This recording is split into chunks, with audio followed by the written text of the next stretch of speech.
This episode is in partnership with Authority Magazine. Authority Magazine, a Medium publication, is devoted to sharing in-depth and interesting interviews featuring people who are authorities in business, pop culture, wellness, social impact, and tech. Using interviews to draw out stories that are both empowering and actionable. Authority Magazine believes that good stories should feel beautiful to the mind, heart, and eyes.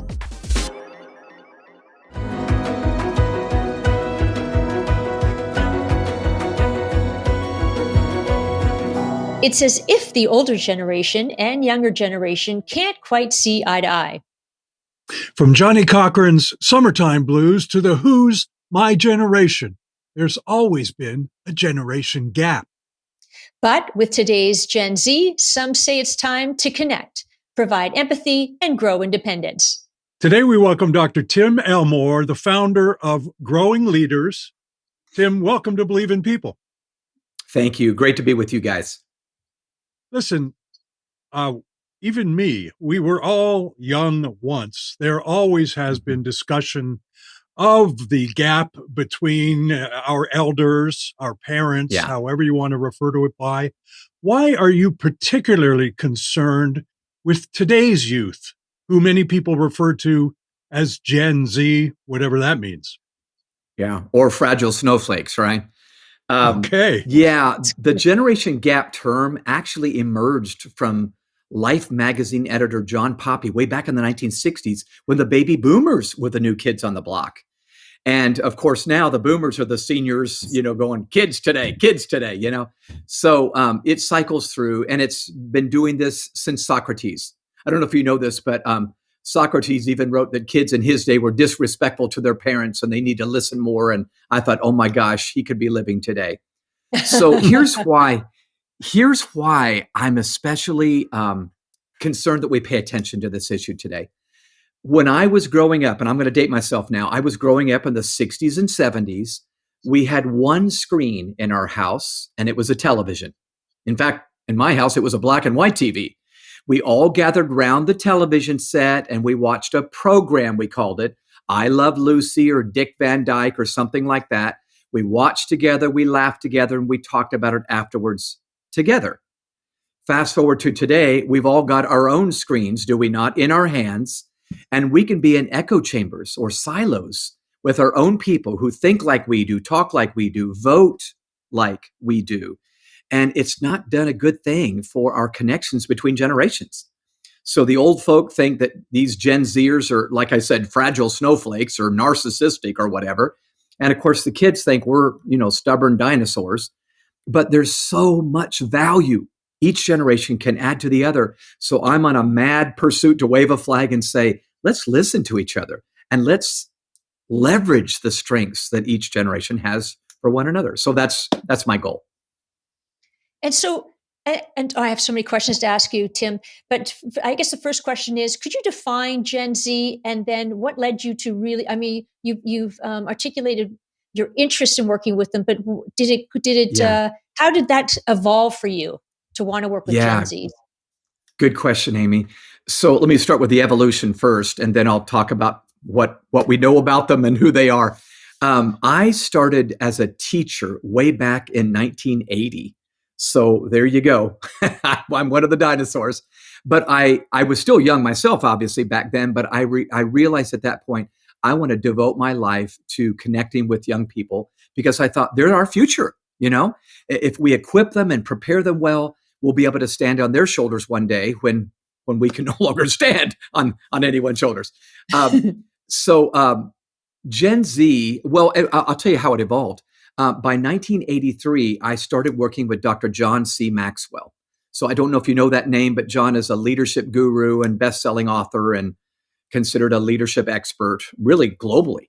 But my love of leadership merged with my love of the next generation, students, kids. So when I started working, it was the late baby boomers still coming through the school system. Then it was the Xers, Gen Xers. Then it was the millennials. We've been throwing them under the bus for 15 years now. And now it's Gen Z. And to be quite honest with you, the youngest children that we're measuring today are the alpha generation. They would be in elementary school and younger. And They're growing up in a very crazy world, aren't they? Think about it. If you're 6 years old, half your life's been a pandemic, and much of that's been a quarantine. So they need to be socialized. We need to help them catch up socially and academically, but that's a whole nother podcast, maybe for another day. But Gen Z would be young adults. They would be middle school, high school, college, and even young professionals. And I really believe in them, but they are so fundamentally different than their predecessors because they grew up in such a different world. So millennials grew up with a cell phone. Gen Z's growing up with a smartphone. And wouldn't you guys agree? That's kind of been a game changer. Both the agency it gives kids, that I can learn the answer not from a grown up, but from my device, but then high anxiety as well. I think the smartphone ambushed us as adults, as parents, as caring adults. We didn't know the anxiety it would bring with kids on a device getting 10,000 messages a day. So those would be my concerns and my hopes for Gen Z. You talk about, you used the word silo a minute ago, which I think is a really good sort of turn of phrase to describe even my own life in many ways, because this device, these devices that have now been created for us, are you suggesting that these devices that are supposed to open the world to us and therefore ergo to our children or the future generation, these devices, as opposed to opening the world, are actually making us more insular? And is that causing a problem? Yeah, well, I think it's a paradox. Certainly they do open the world to us. So there's always a oxymoronic thing going on with smart technology. Pros and cons. The pro is it does open the world to us if we'll access the entire world, not just our silo, our people. The problem is, and we've learned this over the years, have we not, that social media sites can read who we are and they give us stuff we already agree with or that we like because they want to keep pushing us to longer hours on the screen. So instead of opening up the world, they have indeed done what you just said, Kevin. They've kind of closed it out to us. And now a parent today of a teenager may know that their daughter has an Instagram account.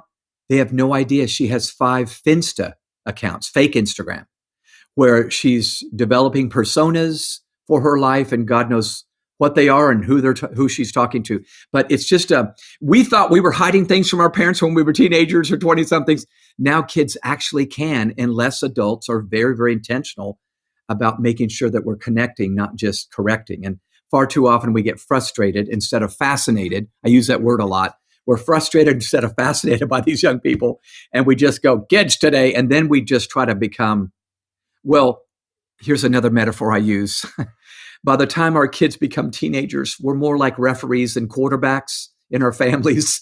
And so we're calling fouls and tell them they're out of bounds rather than inspiring them to move forward and score. So I'm waxing eloquent now. I'll stop there. But that's what I think has gone on far too often. And ironically, then, because you, Tim, you mentioned that Gen Zs are the most anxious and unhappy generation, but yet they're our future. So you're an expert in this area. You're helping. You're a teacher. You're an educator, parenting. You talk about parenting, leadership. How do we guide them? What do you do? How do you suggest that we even start the conversations?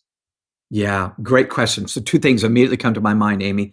So I'm going to try to retrieve them. I'm old and I have senior moments. Let me try to get to two thoughts without talking like an auctioneer. First and foremost, this might be helpful to listeners. When I began to survey representatives from each of the 5 generations that are still working together, so they would be the builders that grew up during the Great Depression, World War II, the boomers who grew up post-World War II, but prior to the birth control pill, it was a boom. And then the Xers or baby busters who grew up in the late 60s all the way through the 70s. Millennials are basically 80s and 90s kids, and then Gen Z would be after.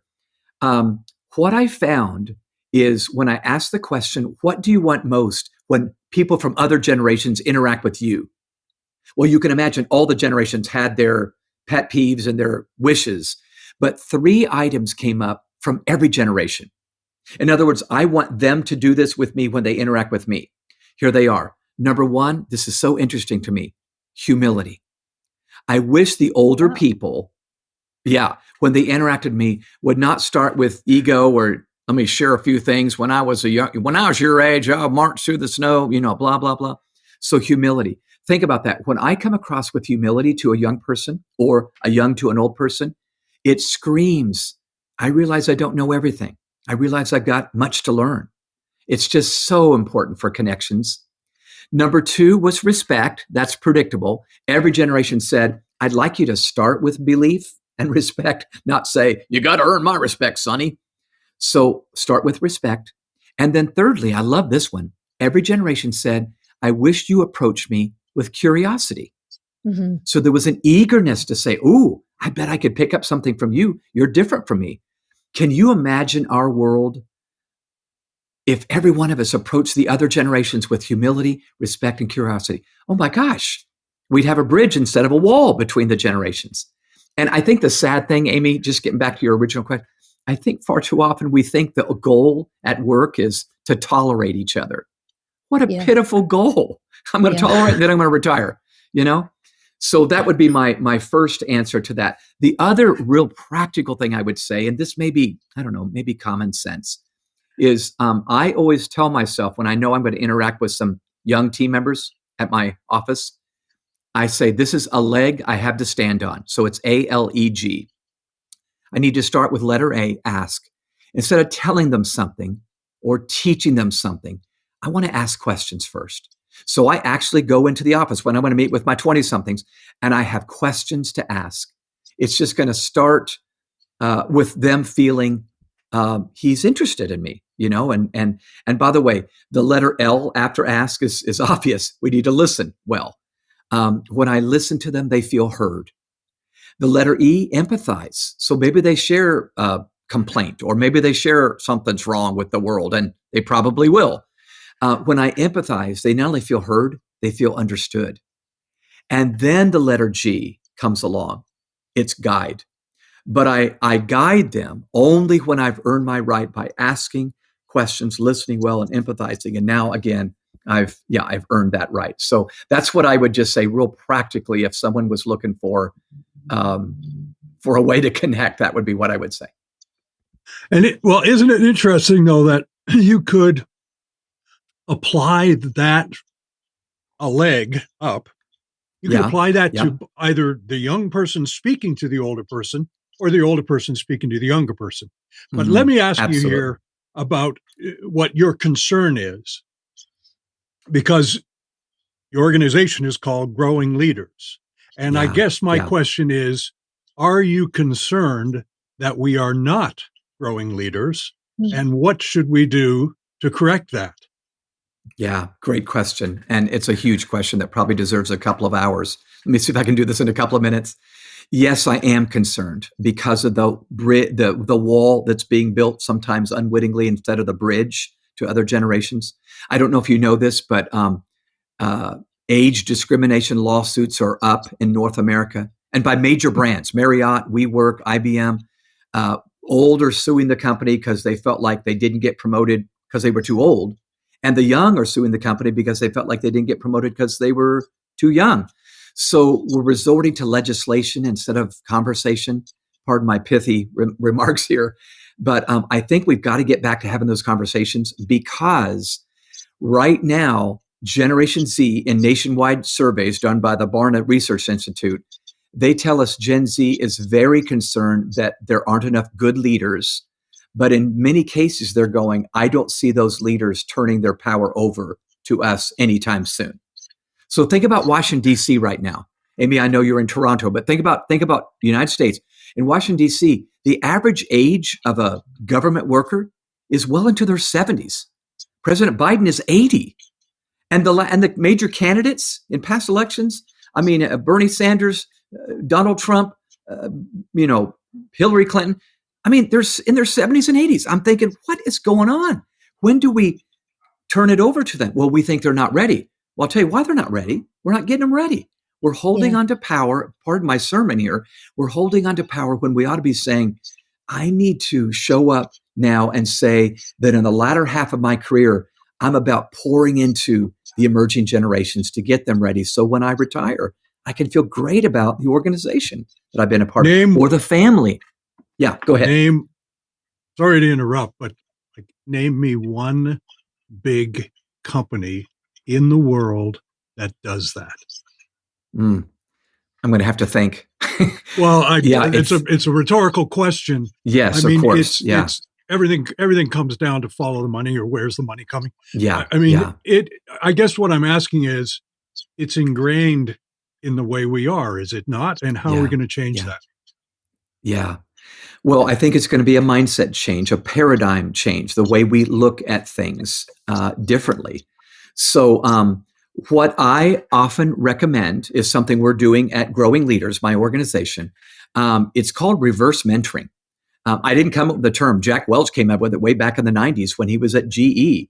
But reverse mentoring is absolutely fascinating. It's where you get a senior veteran, someone that's maybe in their 50s or 60s or maybe beyond, who's been around the block a few times, meeting with a younger, perhaps recently graduated young professional. The two of them get together and they swap stories. You can always find common ground when you swap stories. How about them Cubs or whatever, that sort of thing. But then each one becomes the mentor for the other and the mentee for the other. So the older guy or gal might say, here's how to succeed at this organization. I've been around a little while and I can tell you. But then he or she takes off that mentor hat, puts on the mentee hat and says, teach me now what out of your superpowers, out of your strengths. And they might share, how you could monetize the latest social media app for marketing at the company. So in the book on this subject that I did, I talk about Tony. It's a great story. Tony, while he was finishing up college at Ohio University, got a part-time job. He was working at a major retail brand paint store. Everybody, if I said the name, you would know the brand. While he was there working part-time, he set up a TikTok account and he started filming himself mixing paints and just doing fun things at the store. And he went viral. When Tony had accumulated 1.4 million followers and 37 million views, he thought to himself, I should tell the executives here. They may want to monetize this. This could be 1 million more people they're not reaching as customers. So young Tony puts a slide deck together to make a presentation. He does not get one manager or executive interested in hearing from him. He doesn't get one set of eyeballs to look at his slide deck. Tony did get something he didn't expect. Tony got fired. Yep. Right. Right. Because they were just sure he was stealing the paint or doing this on company time or probably distracting to the customers, kids today. And of course, so here's what happened. Tony gets fired. He moves down to Florida, now has over 2 million people following him, and he started his own paint store. Now, there's probably a lot to that story we don't understand for sure. But here's one thing I do understand. They missed a chance. They missed a chance had they listened instead of lectured or been so sure of themselves. And I think we got to get over it. We got to get past our own noses and say, maybe they have I have insight as an old guy. They have intuition as a young gal. So we've got to do this better. And I'm just imploring everyone listening, we've got to do this better. And so true, Tim. So while you're working from the youth side, preparing them to get ready for, let's say, real life, so that's a whole thing in itself, and setting the expectations and understanding of what one could expect, because there's so many different experiences. Now, do you then go to leadership to say, this is here's what Gen Z needs. Here's how we all work together. And do you do that? And do they embrace this thinking? Well, sometimes they embrace it, but usually I make my pitch. I'm almost pastoral in my approach, as I say, I beseech you. So here's a couple of good examples. During the NFL Combine a few weeks ago, I was invited undeservedly to get to speak to all of the 32 NFL teams. The directors and heads of player engagement were in a room in Indianapolis, and I got to share this kind of stuff. And they were so open because they realized the future of our ball club is in these rookies' hands. Some of these are franchise players we hope to really groom and not have them, hired and then quit, or want to trade or free agent. So I believe when a leader who's over 40 realizes, even if I don't understand them, they're our future, like it or not, that's when we get interested. Even if I don't like kids, I go, This is the future of the world. And if I'm a good leader at all, I have to realize that my job description is not finished until I get them ready. Success without a successor is a failure. That's my belief. Yeah. Wow. I'm going to borrow that line. Okay. I want to take you back at the beginning of there are two things here. One is that we've discussed how Gen Z is perhaps the most anxiety ridden generation. Yeah. I don't know. I mean, if during Yeah. the Second World War, the First World War, Vietnam, I mean, there's always been a lot of anxiety. Why do you think this generation is so full of anxiety? Is it because we're just being bombarded by things that aren't bombs, or what? Yeah, I think so. First of all, think about past generations that could have and maybe should have been anxious. The Great Depression kids, World War II kids, etc. My parents were both Great Depression kids. So they were anxious back then. There were a couple of years during the 1930s that suicide rates really went up. So it did happen. Here's what's different today. We now have a news cycle. You guys know this. Look at your careers. News cycles that are 24/7. So we not only hear about the school shooting in Tennessee, we heard about it 7 times. And even though we know it's the same story, I hear it 7 times. So we're absolutely overwhelmed with tragedy. That's fact number 1. Number 2, kids are over informed. I mean, they get information far earlier than they're ready. There's a reason why movies are PG-13, rated R, etc. We know our minds are not fully ready for some of that more adult content, pardon me, but they're getting it. If they've got a phone and they're 11 or 12 or 13 and mom and dad don't know how to guide them, that phone is just overwhelming them. Even if it's not bad information, it's too much information. And then I would say the last item I would say is that I believe kids today are not only, I have a term that I use, and it's going to sound derogatory, so forgive me right up front. I believe we have a dilemma that I call artificial maturity. I did a book on this a number of years ago. Artificial maturity is not the kid's fault. It's the result of the headwinds of culture that we did not know how to navigate as bosses, parents, coaches, teachers, anybody that cares about kids. Kids are over-informed. They have more information or get information earlier than they're ready as young children, right? 90% of 4-year-olds are on a tablet, but they're underexposed to firsthand experiences later than they're ready. So adults are so safety conscious that some of the risk-taking ventures that matured past generations, they had a job at 11 years old on the farm or something like that. We want to keep, don't climb the monkey bars or don't get a job, just focus on academics. We're so safety conscious that some of the experiences that might have matured them and made them less anxious because they would have navigated the experience and thought, okay, I lived through that. I'm okay. Today, they may not even get that experience. So exposed to information, underexposed to firsthand experiences creates a maturity that looks real, but it's not really real. They may be very cognitively advanced, but socially and emotionally behind and scared as they leave the house at 18 or 22. Yeah, and actually, that leads me to my final question is, Tim, do you think the pandemic hindered or helped us? In your opinion? You ask great questions, Amy. I think the right answer is probably both. At least where I lived, there was a number of us that thought, "Oh my gosh, I don't have to be on a rabbit." Not a rabbit, but a gerbil hamster wheel, where I'm just, yeah, that's right. That's the word I was looking for. Thank you. I speak for a living. We're on this, this wheel, and we realized, oh, I love being at home with my spouse and not working my head off or whatever. So there were some good things, but what I'm seeing is there were also some bad habits that emerged because we could just sit around. And I learned with my team, the biggest 3 enemies were the bed, the refrigerator, and the television, because they could just relax. And so there was a little of both. And I think what we need to do is take what we learned that was good and continue to replicate it, but maybe don't restart those bad habits. And that's what I would wish, especially for those entering their careers now. Hey, start the good habits now. And I'm hoping that they can and will. Yeah.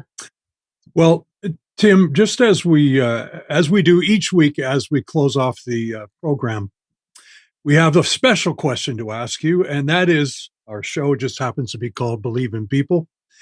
We'd be interested in knowing, why do you believe in people? Mm. Well, I do. In fact, one of my core values is begin with belief.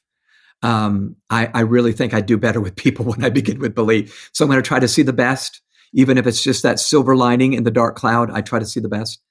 But here's why I would say I do. If I look at these generations and I just see the stereotype, that's what we do. We stereotype others, don't we?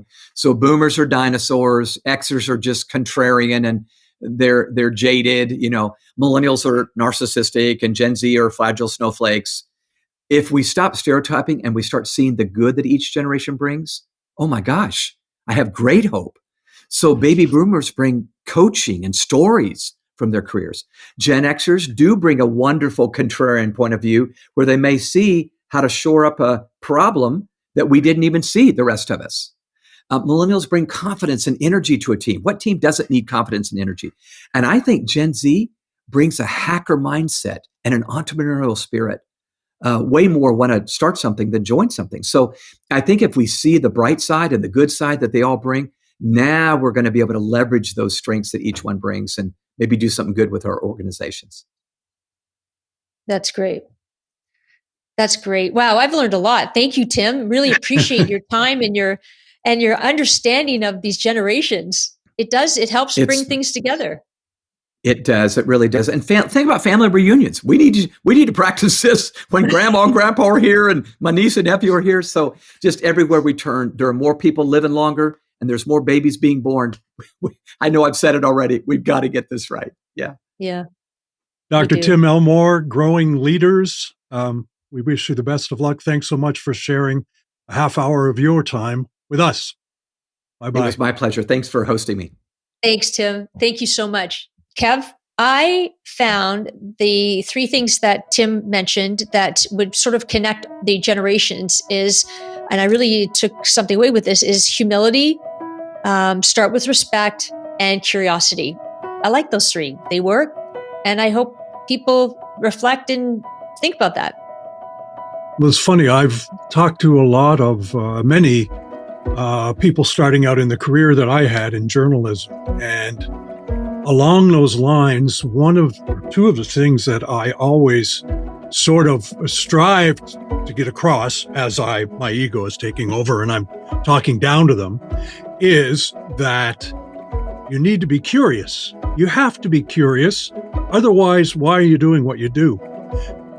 The other one is you have to listen. You can't go in to a conversation with a preconceived idea of what it is supposed to be about. You've got to listen. And if you're curious and you listen, who knows? Maybe the kid will listen back. Let's hope. And, by the way, I found that to be a very hopeful conversation with Dr. Tim. And if you want to hear another podcast filled with hope, well, listen to our podcast, Believe in People, next week, because we do this every week. Thanks for being with us. Thanks, everyone.